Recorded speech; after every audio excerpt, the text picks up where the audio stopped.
بسم الله الرحمن الرحیم. زه تاسو ټولو ته ښه راغلاست وایم او په دې مهم زماني مقطع کې غواړم د اوسنیو او یا وروستیو پرمختګونو یا مذاکراتو په اړه تاسو ولس او ټول ملت ته خپل وضاحت ولرم. موږ د افغانستان اسلامي امارت سیاست دا دی چې هیڅکله نه غواړو د هیڅ کوم هیواد پر ضد برید وکړو، د هیڅ کوم هیواد حریم نقض کړو او د هیڅ کومې ډلې ملاتړ وکړو چې هغه په نورو هیوادونو کې امنیت خرابوي یا د هغوی پر ضد باندې فعالیت کوي. دا زموږ سیاست دی او دا زموږ ډیره پخوانۍ پالیسي ده. نو په وروستیو کې د پاکستاني جهات لخوا د افغانستان حریم نقض او د افغانستان پر حریم باندې تجاوز وسو چې د هغه تجاوز په جواب کې موږ دوی ته غاښ ماتونکی عکس العمل وښود. نو هغه پر دې اساس باندې چې موږ هیڅکله هیڅ جهت یا هیڅ هیواد او هیڅ چاته اجازه نه ورکوو چې زموږ خاوره یا زموږ هیواد تهدید کړي، زموږ حریم نقض کړي او یا زموږ امنیت اخلال کړي. د دې په جواب کې شخړې زیاتې شولې، مختلف توپونه، بمبارونه او جنگونه دواړو اړخونو ته وسوه. بالاخره د قطر او ترکیه هیواد په منځګړیتوب چې په دې منځګړیتوب کې موږ او د اماراتو متحده عربي ترمنځ هم په دې اړه خبرې اترې وسولې چې بالاخره توافق پر دې وسو چې په دوحه د قطر هیواد په مرکز دوحه کې به د ترکیه هیواد او قطر په منځګړیتوب باندې د افغانستان اسلامي امارت او پاکستان ترمنځ په دې اړه مذاکرات کیږي او ټولو ستونزو ته به د ډیالوګ او مذاکراتو له لارې رسیدګي کیږي او د هغوی حل به راوځي. بالاخره موږ راغلو قطر ته او دلته د پاکستان لخوا څخه هم د هغوی د دفاع وزیر په مشرۍ باندې هیئت راغلی و. د شپې پرون ماپښین څخه بیا د شپې تر ناوخته تقریبا 12 ساعته یا 14 ساعته په دې اړه د مذاکرات وسول. بالاخره موږ دې نتیجې ته ورسېدلو چې دواړه هیوادونه به د یو بل احترام کوي او یو د بل په حق کې به تجاوز نه کوي، یو د بل په مخالفت او یو د بل په خلاف د دشمنانه کړنو ملاتړ نه کوي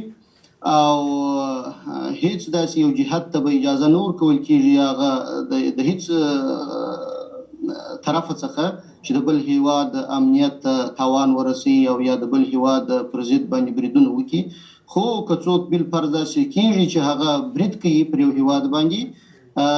بل هیواد به د هغه ملاتړ نه کوي. نو زما په فکر باندې موږ مذاکرات کامیاب و او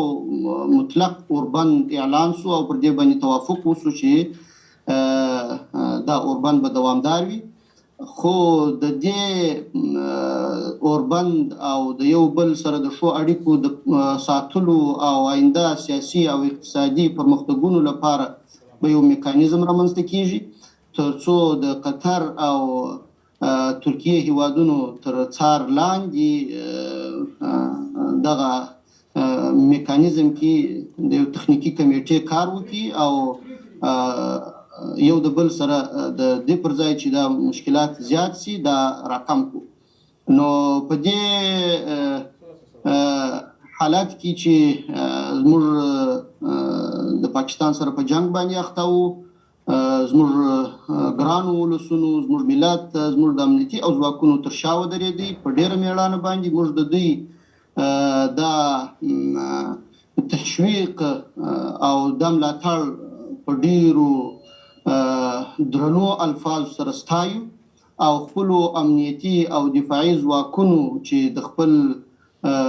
هیواد او د خپل حریم د ساتنې دپاره یې په کامله معنا په ډېره جرأتمندانه شکل او انداز باندې دفاع وکول، د دوی د سرښندنو، د دوی د قربانیو او د دوی د دې هڅو موږ مننه کوو او ورڅخه خوشحاله یو او الله جل جلاله دې زموږ امنیتي او دفاعي ځواکونه نور هم پیاوړي ولري او موږ ورباندې ویاړو الحمدلله چې په ډېره مېړانه یې سره د خپل هیواد څخه په کلکه دفاع وکړله او هر هغه متجاوز چې زموږ پر حق به هم غاښ ماتونکی جواب ورکول کېږي. او بلې موږ چې څه ژمنه کوو هغه ته به ژمن پاتې کېږو او څه چې وایو هغه به په عمل کې ثابتوو. دا چې هر جهت خپل پر وعده باندې نه درېږي، کم توافق چې کېږي هغه نقض کېږي او یا عام افغانان یا کورونه بمبارېږي، شهیدانېږي، د هغوی به کاملا موږ دفاع کوو او د تجاوز په صورت کې به موږ خپل د دفاع حق محفوظ ګڼو او خپل د هیواد او خپل د وګړو څخه په کلکه دفاع کوو. اوس هم که چیرې پاکستانیان دغه توافقنامې ته ژمن نه پاتې کېږي نو موږ به په ښه مېړانه باندې د خپلې خاورې او د خپلو خلکو څخه دفاع کوو او هیڅ راز سستي او کهالي به په دې کې نه کوو. او کم کسان چې باید یادونه وکړم چې په دغو بریدونو کې شهیدان شوي دي، دعا کوو چې الله جل جلاله د دوی شهادتونه قبول کړي، الله پاک دې زخمیانو ته عاجله شفا ورکړي، الله جل جلاله دې افغانان د ناخوالو او مشکلاتو څخه وساتي. موږ همیشه دا ویلي دي چې موږ هیڅکله د جنګ غوښتونکي نه یو او نه د چا سره جنګ کوو او نه یې غواړو، خو که څوک ژمنې نه عملي کوي، که څوک تجاوزات کوي، بیا موږ هیڅکله هم چوپ نسو پاتې کېدلی او هر چاته به غاښ ماتونکی جواب ورکوو او دا موږ ثابته کړې ده. مننه بارس صاحب. لومړی باید ووایم چې افغانستان یو مستقل، آزاد، خپلواک هیواد دی. د هر هیواد سره اړیکې ساتل هیواد نشي کولای چې د افغانستان خارجه پالیسي سانسور کړي او یا د افغانستان په اړه پیشنهادات ولري چې هغه د افغانستان د ملي منافعو سره په ټکر کې وي. د هند په اړه دلته هیڅ یادونه نه ده شوې. موږ د هند سره په متقابل احترام ولاړې پیاوړې اړیکې غواړو. هند په سیمه کې یو لوی او پیاوړی هیواد دی. همداراز موږ د پاکستان سره هم ښه او دوستانه اړیکې غواړو او د هیڅ چا سره د دښمنۍ طرفدار نه یو. خو یو هغه یادونه باید وکړو چې نه موږ د هند سره کوم داسې تعلقات ساتلي او نه ضرورت لرو چې ویې ساتو چې هغه د پاکستان په ضد تمامیږي او نه د پاکستان سره هیڅکله هم داسې تعلقات موږ ساتلي او داسې اړیکې ساتلي دي چې هغه د هند په ضرر باندې تمام شي. افغانستان د خپلو منافعو په چوکاټ کې خپلو منافعو ته په کتو د هر هیواد سره مستقلانه اړیکې غواړي او هیڅ سوال نشي پیدا کېدلی چې څوک دا موضوع مطرح کړي او نه موږ چاته دا جرأت ورکوو چې هغه د افغانستان په حق کې داسې څرګندونې وکړي او یا دا موضوع د مذاکراتو یا پر بل میز باندې یاده کړي. زه فکر کوم انشاءالله چې هیڅوک زموږ په مخ کې د داسې خبرې د یادولو جرأت نشي کولای. او بله خبره دا ده چې په مذاکراتو کې مهم ټکي چې و هغه دا وه چې باید اوربند وشي، یو د بل احترام وشي او پر ځای د دې چې جنگ، جګړې، بمبارونه، توپونه یو د بل سره وویلو، د ډیالوګ او خبرو اترو د لارې باید ستونزو ته رسیدګي وکړو. او پاکستان کې کېږي موږ د هغوی ملاتړ پاکستان ورته تروریستان وایي، دا چې پاکستان ورته خوارج وایي، دا چې پاکستان ورته شریر عناصر وایي، هر څه چې ورته وایي هغه د دوی خپله اصطلاح ده. موږ هیڅکله هم د چا نه ملاتړ کړی او نه یې کوو. دا زموږ پالیسي ده او دا موږ ټولو ته ویلي دي او دا به بیا هم وایو او پر دې پالیسي باندې موږ ولاړ یو. دا چې قطر هیواد دلته د بورډر اصطلاح استعمال کړې ده دا زموږ په توافق نه ده او نه موږ پر دې باندې موافقه کړې ده او نه په دې اړه زموږ د دوی تر مابین په توافقنامه کې کوم څه وجود لري. ډیورنډ لاین او یا ډیورنډ کرښه چې ده دا د افغانانو دریځ دی او هیڅکله به هم دې ته بارډر نه ویل کیږي او نه په دې اړه موږ د دې سره کوم توافق کړی دی او نه دا د کوم حکومت کار دی دا د ملتونو مسله ده چې دا به ملت بیا په دې اړه فیصله کوي او بله هلته به پر دې میکانیزم باندې بحث کیږي چې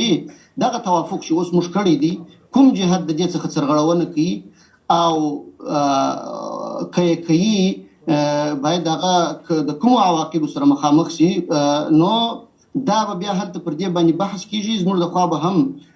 تخنیکی کمیټه هلته ځي د دوی د خوا به هم راځي او پر دې باندې به بحث کیږي یو مشترک میکانیزم به رامنځته کیږي ترڅو آینده افغانستان او پاکستان یو د بل سره د جنگ او یو د بل سره د دشمنانه په مقابل کې د دشمنانه کړنو څخه دغه حالت څخه راوځي او د تجارت او یو د بل سره د شو او د څنګه چې د گاونډیتوب حق دی دغه تعلقات ساتلو ته ورستانه شي خیر اوسه د ډیورنډ په اړه موږ نه غواړو چې بحثونه ولرو دا د ملتونو موضوع ده او نه اوس د دې وخت چې موږ په دې اړه بحث وکړو او نه دا زموږ مسؤلیت دی موږ غواړو چې دا موضوع ورستیو وختونو ته یا راتلونکو وختونو ته پریږدو په دې اړه باید جنجالونه راپورته نکو او نوي مشکلات ایجاد نکو او پاتې سو په ترکیه کې چې کومې خبرې کیږي هلته به د همدې توافق د پاره میکانیزمونه رامنځته کیږي نور اضافه داسې بحثونه چې هغه د دواړو هیوادونو د پاره په نفع وي کبیل فرض رامنځته کیږي هم هغه به موږ تر نظر تیرو که چیرې زموږ د ملي منافعو سره سر وخوري او زموږ د ملي منافع دا ایجاد کی په هغه صورت کې بیا موږ هر وخت هر چا سره بحث کولای شو البته به د همدې توافق پر د تطبیق د پاره میکانیزمونه جوړیږي موږ خپل ژمنتیا ښیو نړۍ ته هم دا وایو نورو هیوادونو ته هم دا وایو چې افغانان همیشه په جنگ کې ښکیل کړل شوي دي افغانانو باندې همیشه جنگ تپل شوی دی اوس هم موږ ټولې دنیا ته اعلانوو چې موږ د هیڅ کوم هیواد سره جنگ او جګړې نه غواړو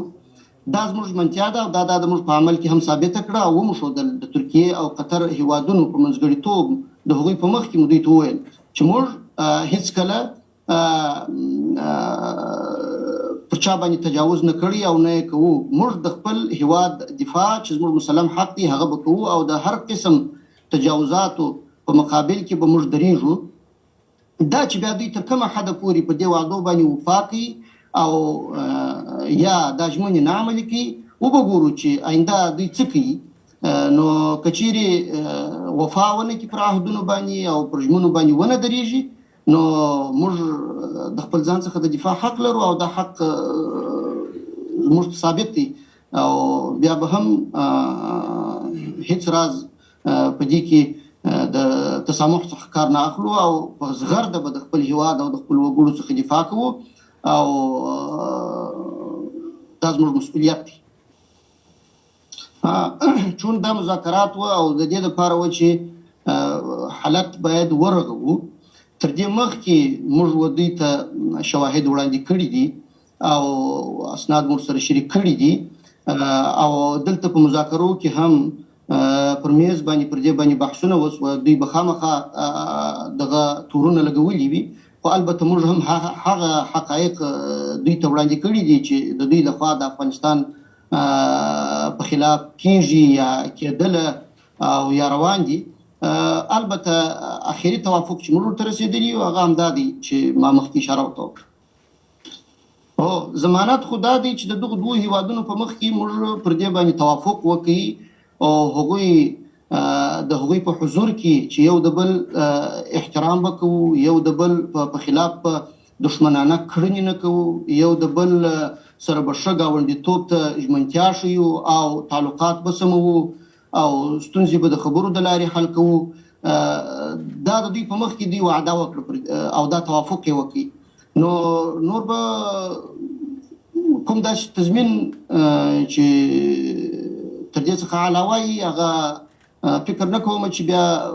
کوم تر دې لوړ تضمین دی وړاندې کړی شي، ځکه د دغو هیوادونو چې دا ترکیه او قطر دواړه د سیمې په سطح مهم هیوادونه دي، د هغوی په حضور کې دوی دا تضمین دی چې دوی به آینده داسې نه کوي. بلې د منځګړو هیوادونو سره پر دې باندې بحث وشو چې حالت باید عادي سي نور، او دواړو طرفونو ته د ولسونو تګ راتګ تجارت دا باید بیرته عادي حالت ته راستون سي. نو وبګورو چې منځګړي په دې کې تر کومه حده پورې پرمختګ کولی شي. ما مخکې دې خبرې ته اشاره وکړله دا چې دوی د خپلو مخالفینو سره مذاکرات کړي دي یا نه دي کړي، یا کوي یا نه کوي، هغه دوی خپل کار دی. نه موږ د دوی د مخالفینو مدافع وکیلان یو. البته د افغانستان د خاورې احترام دا ضرور دی، دا حتمی دی. که په افغانستان باندې برید کیږي دا د توافقنامې نقض دی او موږ به خپل عکس العمل ښیو. دا چې دی بیا په پاکستان په خلاف هر قسم عملیات کوي، هغه د دوی خپل منځي مسله ده چې په موږ پورې اړه نه. بلې په دې اړه موږ د مذاکرات پر میز باندې خبرې اترې وکړلې د منځګړو په مخ کې، او منځګړو ته مو وویل چې د مهاجرینو سره باید انساني چلند وشي او په خپله خوښه هیواد ته دوی باید راستانه سي، او داسې چلند ورسره ونه سي چې هغه د انساني او اسلامي اصولو سره خلاف وي. نو په دې اړه موږ بحثونه کړي.